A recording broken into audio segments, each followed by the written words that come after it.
Hey guys, this is Jacob Baseball Zone. Today we're going to be talking about indicators and how to use them.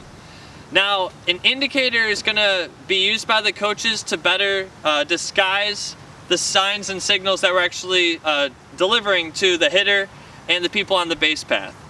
Alright, so let me just give you an example. So if we're in the game and we're noticing that every time the coach just does this and he just touches his chest and then they steal every time, right? It's not very, he just does this and then he goes, right? We can kind of configure that, hey, we think he's going to steal this time. Every time he touches his shirt, this guy steals. So what we want to do is better disguise that, especially for the older athletes, right? That we could wrap our head around this a little bit more.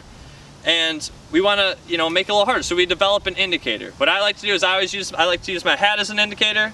So basically what that means is I touch the indicator, I do whatever it is. Again, we're going to stick with the same thing. Shirt is steal, right? So we go here. Now they don't know what all this jazz is until I go hat and then here. All right, so if you have an indicator now, maybe you might mess up too sometimes, right? You might want to restart. Maybe someone didn't see where you're actually doing the indicator ever, right? So then you have a wipe off as well. If you have an indicator, you got to have some type of wipe off. Now what that does is it just restarts. It basically is a redo of that. So if he goes indicator, does this, that, or the other, then shirt, he'd be on for stealing, but then, he's like, never mind, you know what, wiping it off. So then he redoes it, and the play goes on without, you're not going to be stealing there.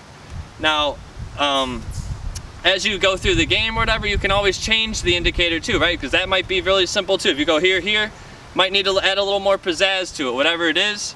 And again, you can add different signs and signals throughout, but an indicator is just a great way to get everyone on the same page and kind of better disguise your signals so that they don't catch you in the game and know what you're doing.